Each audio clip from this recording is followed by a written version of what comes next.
Olá, tudo bem? Eu sou o Cacá Mendes e esse é o canal Zé Cacau Curioso. E hoje o nosso tema será dependência tecnológica. A doença do século XXI? Será? Impressionante. E eu preciso explicar para vocês uma coisa. Normalmente eu gravo esses vídeos para vocês, eu gravo abertura e vai tudo no mesmo vídeo, vai tudo numa sequência, quase não tem edição. Você entendeu? Algumas vezes sim, mas a maioria não. Esse vídeo eu fiz uma abertura com o meu convidado, que você vai conhecer agora, só que eu tive que regravá-la e eu explico por quê. A entrevista foi de sobremaneira impactante que eu tinha que nesse começo de vídeo citar. Eu já sabia que seria pela categoria do nosso entrevistado, pelo conhecimento e pelo engajamento, usando até um termo tecnológico, dele em toda a mídia, né, com entrevistas, eu sabia que seria fantástico. Mas, gente, eu quero pedir uma coisa para vocês. Assistam esse vídeo. Você pai, você mãe, não deixe de assistir todo, porque na verdade é um depoimento do meu convidado. É muito importante, é muito impactante para a gente entender esse momento tecnológico que vivemos e essa doença, essa dependência tecnológica que a gente está vivendo, que os nossos filhos estão vivendo. Então eu vou pedir para você encarecidamente, não é por causa de like, que eu espero que vocês deem, mas é por causa de conhecer. Assista até o final. Faça essa gentileza para mim e até para você, que eu tenho certeza que ao final desse vídeo você não se arrependerá pela quantidade de informações que você terá. Tá bom? Antes de começarmos, aqui embaixo você tem o botão de inscrição. Se você não é inscrito ainda, faça a sua inscrição, já deixe o seu like, compartilhe e acione o sininho para você receber futuros vídeos. E na nossa tela nós já temos o professor, o doutor Cristiano Nabuco de Abreu. O doutor Cristiano é psicólogo, como já disse, ele é professor, ele é pesquisador e ele é autor de diversos livros. Doutor Cristiano, muito honrado em recebê-lo aqui no nosso canal.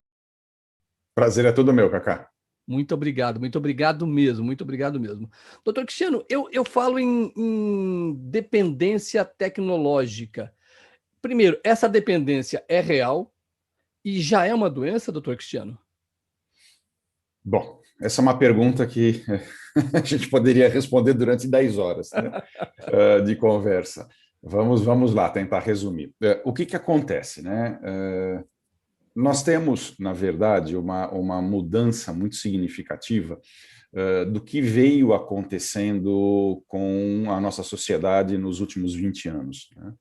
Mais especificamente a partir de 1995. Cristiano, por que 95? Porque nessa data nós tivemos o lançamento dos primeiros smartphones, os primeiros telefones celulares. E esses telefones celulares, muito embora eles tenham sido criados para se tornar um tablet, vamos chamar assim, mais móvel, eles, na origem da sua criação, não tinham a noção do que ele poderia ocasionar e provocar, que é o que a gente vive hoje, né? Mas, Cristiano, é só o telefone celular? Não, não é o telefone celular, o acesso móvel à internet. Isso fez com que aquele tipo de recurso que nós vivíamos antigamente do computador de mesa, aqueles maiores que a gente montava e tal, fez com que essa mobilidade tivesse trazido para as pessoas aquilo que a gente chama de um verdadeiro portal na palma da sua mão. Você tem acesso 24 horas por dia, 7 dias por semana, é extremamente barato, se não até gratuito, depende de onde você estiver, e mais, né?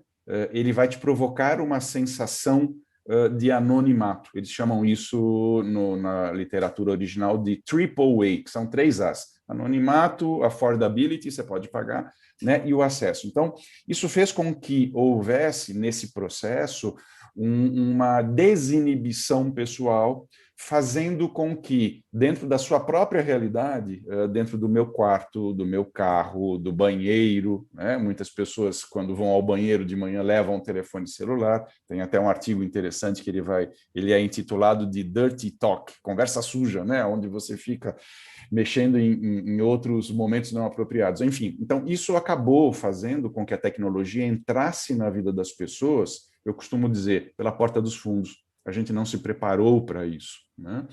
E quando a gente conversa a respeito disso, outro dia conversando, inclusive, com o meu pai, ele falava assim, meu filho, mas veja bem, né? Vocês que trabalham com saúde, vocês que pesquisam, vocês sempre têm uma ideia pior das coisas do que de fato elas são. Será que vocês não exageram um pouco, né? Aí ele me disse assim, olha, seu avô, né, por exemplo, sobreviveu ao telefone, eu sobrevivi à televisão, né? E olha como é que eu estou aqui hoje. Eu estou pleno, né? Você cresceu, não tem nenhum problema. Eu falei, você que pensa, né? Mas, enfim, né? Será que essa tecnologia agora, essa entrada, na verdade, não é mais uma nova tendência emergente que daqui a pouco a gente vai acomodar e tudo volta ao normal como era antes, né? Essa é, né, Cacau, uma explicação assim bastante convincente, se ela não estivesse errada. Por que está errada, né? Porque quando você tem, por exemplo, um telefone, quando você tem uma televisão, quando o jornal foi criado, né? Inclusive muitas pessoas diziam, nossa, isso é uma obra do demônio, e sempre que uma nova tecnologia surge, mas o que acontecia com esses velhos padrões, né? O jornal era o jornal como você conhece, o telefone era o telefone como você conhece, quando a gente falava da linha fixa. Então, eu podia, no máximo, ter um aparelho diferente, depois eles não tiveram mais fio, eles ficaram sem fio, mas você sabia as regras com as quais ele funcionava e se organizava. Cristiano, o que isso tem a ver com a questão da dependência digital? Então, essa é o grande pulo do gato que ninguém sabe. Essa tecnologia, ela foi criada e desenhada baseado em uma série de coisas nos mesmos designs que são utilizados nos cassinos. Então, se você for parar para pensar, para você destravar, né, você corre o dedo. Né? Para você, por exemplo, verificar, atualizar uma rede social, você puxa, você desliza, é exatamente o mecanismo de uma alavanca de um caça-níquel. Né? Então, qual é a premissa? A premissa é você dar vários prêmios pequenos ao longo do tempo. Isso vai criando, Cacá, na verdade, aquilo que você vai chamar de pequenos reforçamentos, pequenos intervalos, e à medida em que você entra numa rede social e que você tem um like, ou você tem um ótimo comentário, o que se conjectura, ainda não tem pesquisas olhando isso, mas o que se entende é que, da mesma maneira que eu puxo a alavanca e a hora que eu ganho, eu tenho uma descarga de dopamina, que é aquele neurotransmissor que é ligado na sensação de recompensa, muitas vezes ligado quando você pega indivíduos que são dependentes químicos, né? Tem muita dopamina sendo ali descarregada, né? Então, eles entendem que por trás desses mecanismos dos jogos antigos, eles migraram para cá. Tá? E isso vai fazendo, então, com que você, cada vez mais, sem que se aperceba, vá desenvolvendo uma relação progressiva e intensa. Né? Um outro ponto importante, né? Vamos imaginar que eu pego meu telefone celular aqui e faço uma fotografia. Estou fazendo uma entrevista aqui com o Cacá e eu jogo numa rede social número 1. Né? No mundo real, o que aconteceria? Né? Eu teria, possivelmente, vamos chutar aqui, eu e você juntos, nós teríamos 300 likes, 200 likes, 1.000 likes, né? O que a rede social faz? Ela distribui esses 1.000 likes no intervalo de uma hora? Não. O que faz a máquina do caça-níquel? Ele vai te dar todo o prêmio? Não, você tem que jogar muito para tentar ganhar. A gente sabe que aquilo é manipulado e que você não ganha, né? Mas o que acontece? A rede social ela vai dar, então, 10 likes na primeira hora para mim e para você, 5 na segunda, sim, 70 na... Então, eles vão esticar isso para fazer com que sua interação ela permaneça o máximo possível prolongada. Então, a palavra-chave que eles estão falando aí é de engajamento. Então, respondendo à sua pergunta, Cristiano, o que é essa dependência tecnológica? Dependência tecnológica é o que a gente tem visto hoje, esse uso, na verdade, absolutamente irracional, insensato, descontrolado, onde a tecnologia se tornou um dos principais elementos da nossa vida. Que foi o que eu disse, entrou pela porta dos fundos, prometendo diversão, trazendo uma série de recursos, mas, Cristiano, isso quer dizer o quê? Vamos jogar o computador pela janela, o telefone celular? Não, claro que não. né? A gente não precisa desenvolver aqui um discurso do Cavaleiro Negro do Apocalipse, mas o que a gente tem visto, principalmente nessas gerações mais novas, é que esse uso ele está bastante preocupante, né? No nosso grupo, nós estamos trabalhando já com essa populaçãozinha, creio que há mais de 15 anos, né? E foi muito curioso que quando nós começamos esse trabalho lá no Instituto de Psiquiatria da USP, muitos colegas... como é que você está? Tudo bem? Davam risada. Então você está inventando uma nova patologia? Me conta, né? E, pois é, né? Então, depois de quase 15 anos, hoje, os manuais de psiquiatria estão incluindo já essa nova patologia, que, na verdade, ainda o reconhecimento ele é muito tímido, mas ele começa a, pelo menos, entrar no rol, figurar no rol de que isso, de fato, é uma preocupação real. Para você ter uma noção da dimensão do negócio, nós temos hoje uma população estimada em 7,8 bilhões de pessoas. É alguma coisa assim, acho que 5 esses números são muito voláteis, né? Mas acho que 5,7 bilhões, tá, já possuem acesso regular à internet. Então, é mais ou menos assim, 6 em cada 4 pessoas no mundo têm acesso ao telefone celular. E 6 em cada 4 pessoas no mundo não têm acesso ao saneamento básico, né? Então, isso começa a fazer com que, na verdade, aquilo que lá atrás apareceu como algo assim muito tranquilo, muito sem, está começando a demonstrar uma outra realidade que pode ser mais deletéria, como a gente fala, mais perigosa, mais nociva. Nós recebemos, Cacá, por exemplo, casos lá de jovens que começam a jogar, não só pelo telefone, mas pelos computadores portáteis, né, ou por aquelas Ferraris, né, que você tem memória, sim, placas de vídeo. Tem um caso que eu gosto de contar, que ele é bastante emblemático, de uma mãe que nos procurou, onde o filho, ela estava assim, absolutamente desanimada, perdida. E o que acontece? Doutor, que acontece que meu filho não sai do computador, né? Mas, dona Maricota, como que não sai do computador, né? E o menino sentado do lado com aquele cabelo assim, né? O menino não saía de casa fazia 2 anos já. Olha.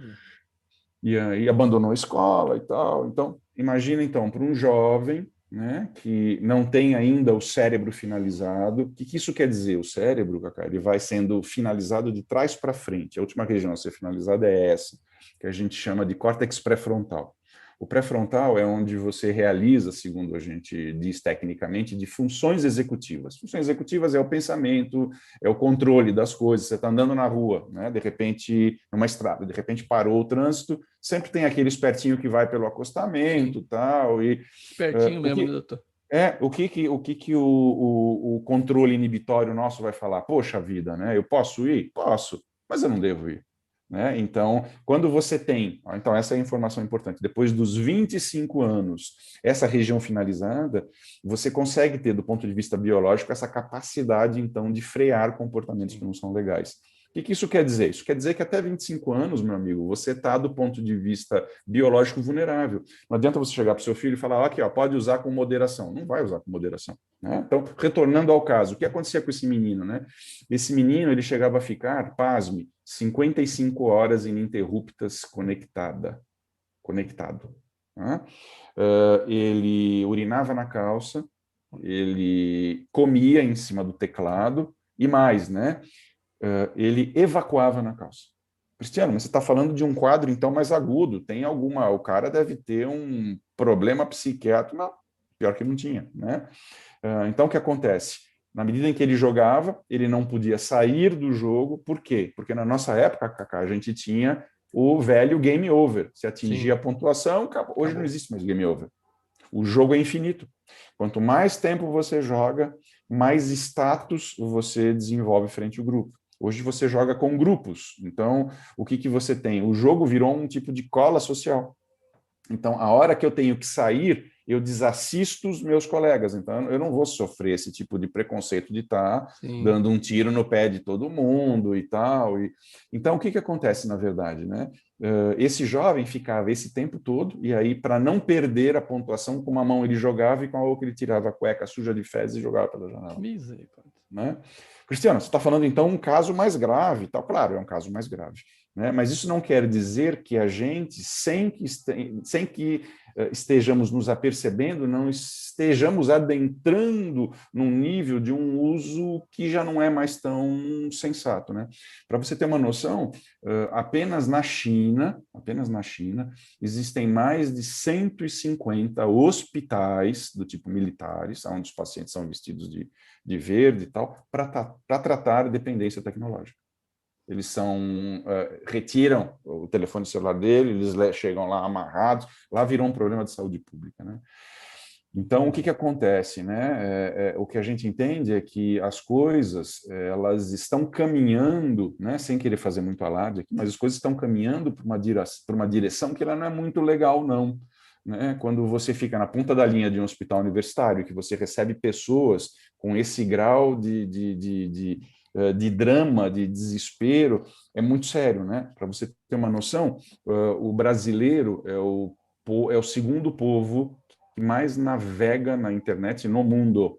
O brasileiro está só atrás dos filipinos, ele navega 10 horas e 2 minutos por dia, o brasileiro médio. Ele está olhando para as telas, né? Se a gente for olhar isso daí, isso vai dar aproximadamente o quê? Quase um terço, né, do ano que você está olhando para a tela. Então, é muito tempo que está sendo despendido, veja que eu não uso a palavra perdido, porque você pode estar usando para coisas positivas, né? Claro.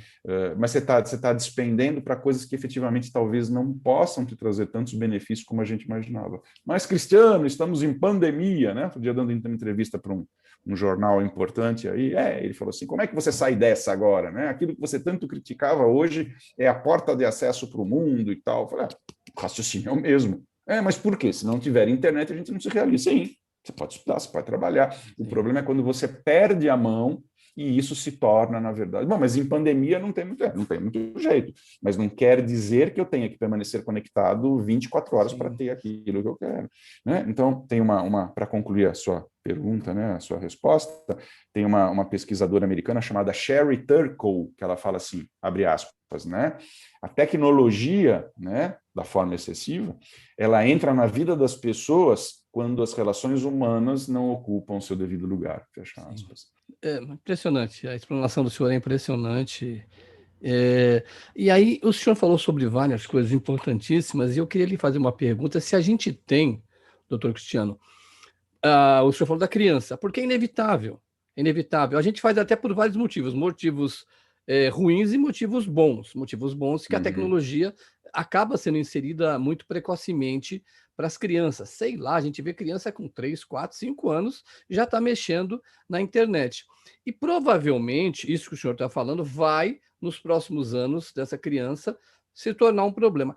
Doutor Cristiano, o que a gente pode fazer? Retardar esse uso da tecnologia? Existe alguma? Eu sei que eu estou pedindo para o senhor um pulo do gato, que eu não sei se existe, mas a gente tem alguma atitude que a gente pode tentar para, no mínimo, minimizar os problemas futuros? Não.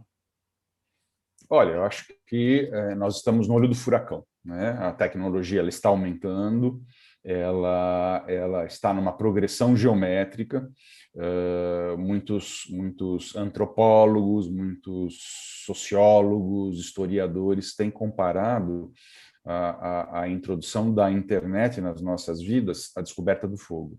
Ela está mudando de uma maneira assim radical tudo, todos e principalmente as gerações que estão chegando. Né? Quando eu falo a partir de 1995, né, do telefone celular, da internet, existe aí um divisor de águas importante, que eles têm chamado da geração Z, que é a geração que cresceu a partir dessa idade exposta sobre algum tipo de mídia ou conexão digital. E depois você tem a geração Y, e é tão curioso quando você começa a observar funcionamento no mercado de trabalho, né? Então, como que esses jovens eles se relacionam, para mim, para você, né? E talvez para muita gente que não nasceu nessa época, desde a infância até a vida adulta, parte fundamental ou assim vitalícia do meu desenvolvimento eram as interações sociais, cara a cara, né? Na escola, no clube, no trabalho, enfim, não importa, né? Então, eu estava lá conversando e hoje não, né? Hoje eu não preciso mais disso. Né? A diferença é que hoje, de dentro do meu próprio dormitório, eu tenho tudo. Tá? Eu jogo, eu me divirto, eu compro, eu como, eu persigo alguém, eu faço o que eu quiser. Né? Coisas que você faria muitas vezes numa vida concreta. Então, por isso que a mídia tem chamado esses jovens, essas novas gerações, dos filhos do quarto, né? Porque, na verdade, eles estão extremamente engajados em tudo, né? Onde a comunicação para eles é a comunicação, né? Não importa se presencial ou não. E aí, o que a gente tem visto, né? Eu tenho visto isso muito no consultório. Esses jovens, eles chegam com 20, 25 anos, absolutamente preenchidos das necessidades, mas altamente infelizes, porque eles não têm a experiência de vida. Então, o que eu estou entendendo, né, que a gente vê é que nós vamos ter aí um tombo geracional muito grande, não vai demorar muito. Né? Algumas pesquisas têm mostrado, por exemplo, que ao longo da história, desde que começou a se avaliar, por exemplo, o QI, né, o coeficiente intelectual, o QI das gerações posteriores, dos sucessores, sempre foi superior à das gerações anteriores, ou seja, eu desenvolvo, ou potencialmente eu posso desenvolver mais habilidades que meu pai ou minha mãe desenvolveram. Minhas filhas têm mais recursos hoje do que eu tinha na idade. E isso, o que esses pesquisadores têm falado? Que pela primeira vez, desde que se mede, o QI desses jovens é inferior ao dos pais. Então, isso quer dizer que a informação que está sendo exposta, ela não está se tornando conhecimento. Então, muito embora seja uma geração que se autodenomina mais preparada, eles são absolutamente ineptos. Então, por exemplo, alguns livros vão mostrar que, eu não sei como é que foi com você, mas comigo, eu tenho 58 anos, né? Então, o dia que eu fiz 18 anos, eu amanheci na porta da autoescola, porque eu queria tirar a habilitação. Né? Para mim sempre foi importante, né? Para minha geração isso era importante, né? Para minha geração, que pegou os valores dos pais, né? Do meu pai, filhos de imigrantes, a ideia era o quê? Era você conseguir ter recursos, você ter um trabalho que fosse estável, né? O sonho de todo pai nosso era ter um trabalho que você pudesse ficar ao longo da vida. Hoje não. Né? Hoje os livros mostram, né? E a gente vê pela própria experiência, né? Que quase 30%, isso é uma avaliação pessoal, nunca li nada, mas que quase assim, 30% dos pacientes que a gente atende não tiraram carta e não vão tirar carta, porque não é relevante. Né? Esses pacientes, essas pessoas não tiveram experiências sexuais que seriam naturais da vida, de namorar, de que mais, né? Esses jovens, ao contrário do que a gente fazia, trabalhar para ter autonomia, para sair de casa, eles não querem sair da casa dos pais. Verdade, Né? doutor. Então, o que está acontecendo? Está havendo uma mudança significativa onde a gente entende que esses jovens amanhã serão os novos políticos, e a gente tem muito medo, porque existe um despreparo. Você pega pessoas, eu vejo isso o tempo todo, né? Com 30 anos de idade, que eu atendo muito, ainda mais agora pela internet, né? Estou atendendo pessoas de várias localidades, não sabe quem são, não tem identidade. Por quê? Porque passou a vida jogando videogame. E o que o videogame deu? Deu status no videogame. Então, o sonho deles, o que é? Eu quero virar um influencer digital. Mas como assim? Ah, não, mas se for para estudar, quero estudar programação.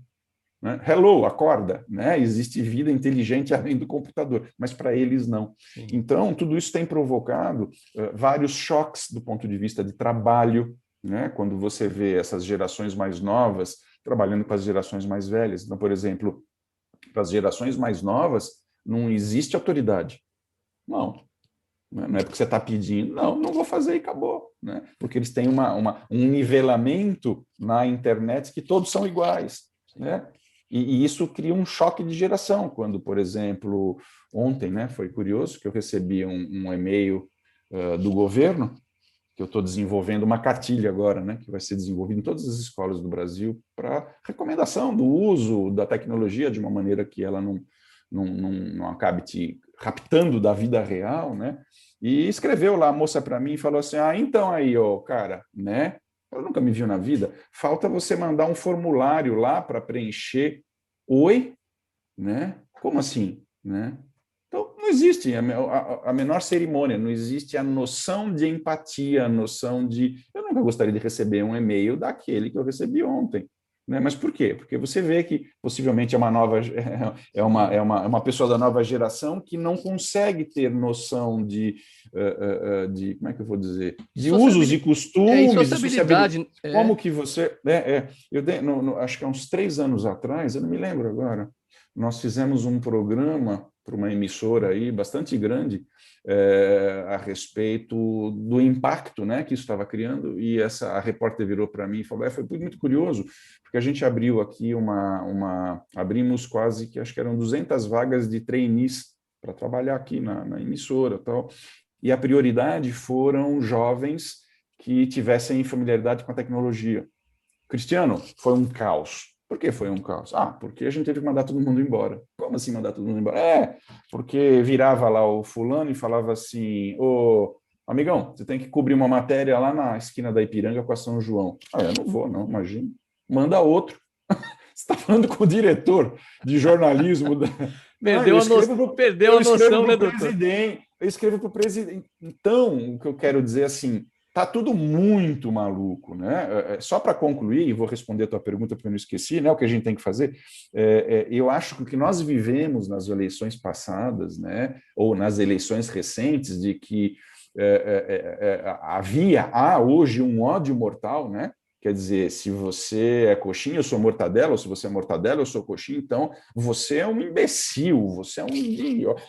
Eu lembro que a gente vivia com pessoas que votavam em outras pessoas e, ok, cada um vota. Então, o que está acontecendo, né? Está acontecendo quando eu entro na minha rede social B e eu, de repente, começo a clicar lá nas notícias dos meus amigos ou daquelas pessoas que eu conheço que votam no candidato B, a própria inteligência artificial da rede social, ela tira todo mundo que apareceria na minha timeline do candidato A.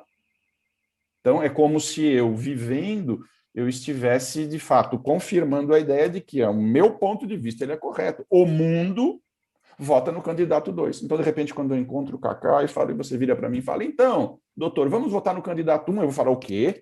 Você é burro, cara. O mundo está votando. Então, o que acontece, né? A realidade que está sendo apresentada pela gente é uma realidade customizada e recortada. A inteligência artificial faz isso. Então, a hora que você se depara com alguma coisa que é diferente, isso te provoca uma reação, embora exista todo um discurso da mídia de integração, isso é mentira. Isso é mentira. Na verdade, a gente está segregando mais, a gente está ficando mais limitado. Por quê? Porque nós somos assim? Não.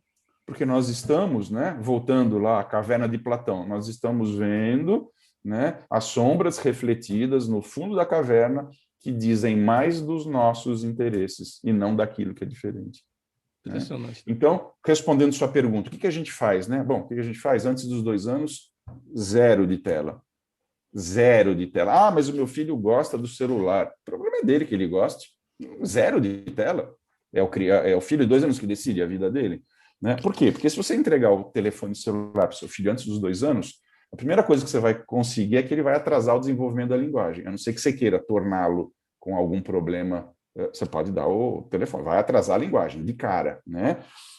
E por aí vai, né? Então, o que a gente sugere, né? Isso, na verdade, foi preconizado, foi sugerido pela Associação de Pediatria Americana, aí a gente adaptou aqui para o Brasil, para a Sociedade Brasileira de Pediatria, e a gente utiliza, que antes dos 2 anos, 0 de tela. Dos 2 anos aos 5 anos, 1 hora de tela, uma só.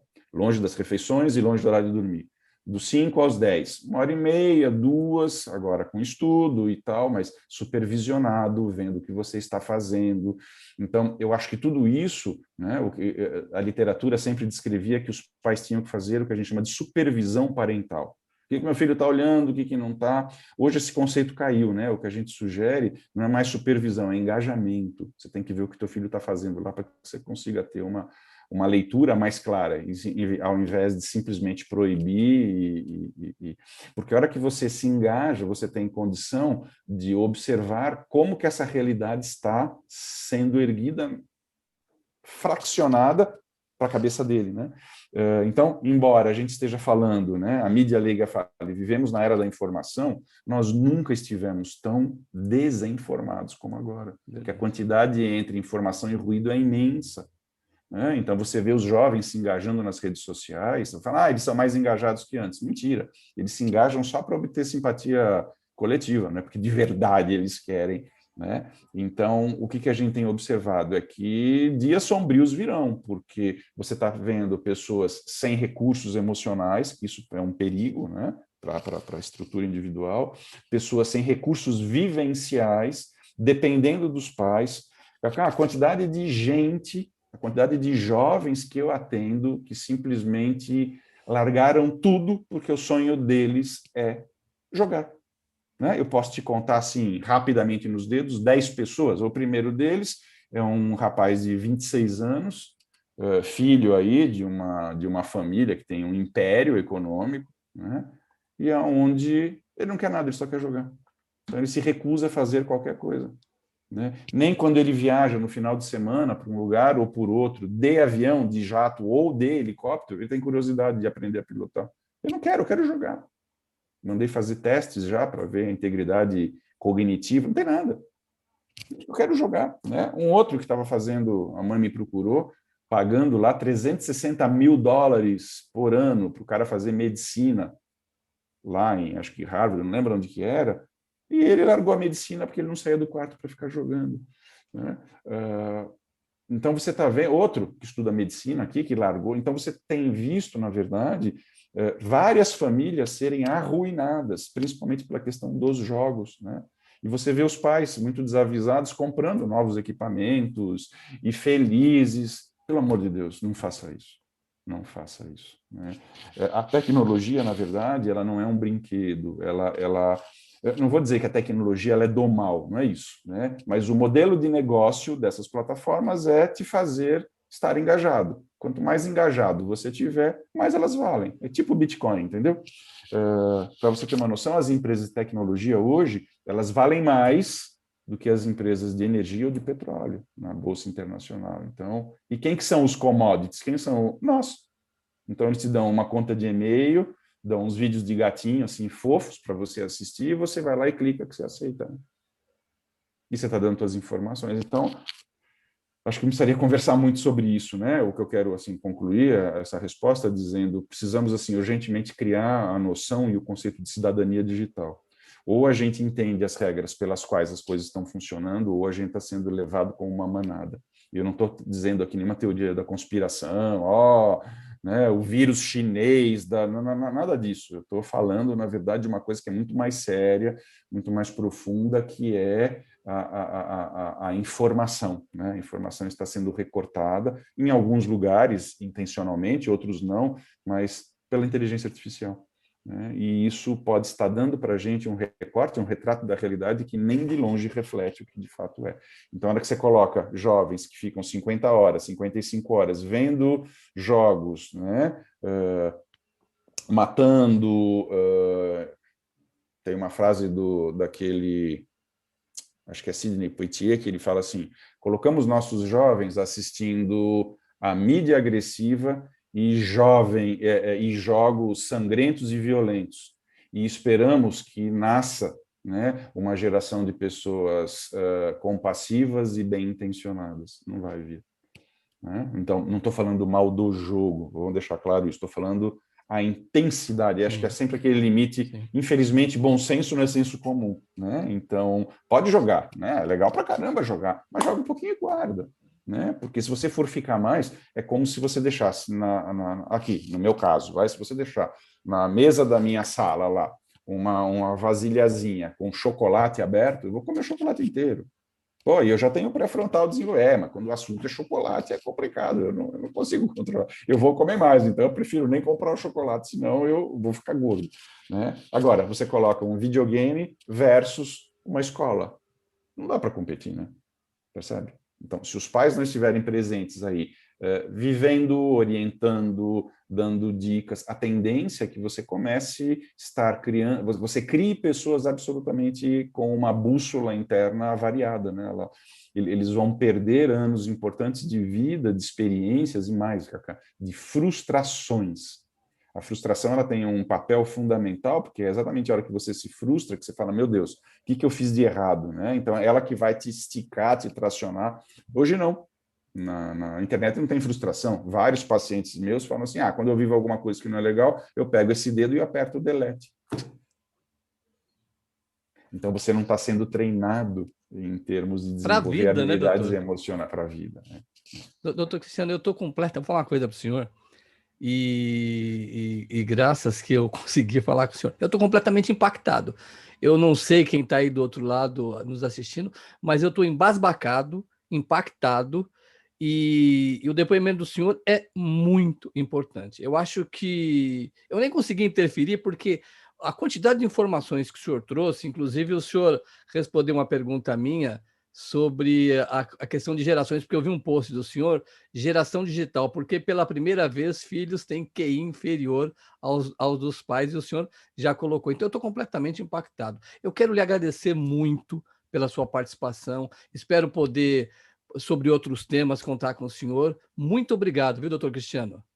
Imagine, eu que agradeço a oportunidade, a gente tem que criar um movimento de consciência, né? Eu acho que a ideia não existe uma resposta final ainda, porque nós estamos corrigindo o nível do avião enquanto ele voa, mas é importante essas discussões, enfim, que isso seja, na verdade, colocado para que as pessoas comecem a desenvolver uma visão mais crítica. Eu tenho uma impressão, Cacá, para concluir, que é a de que daqui a uns 20 anos, ou nem tudo isso, né?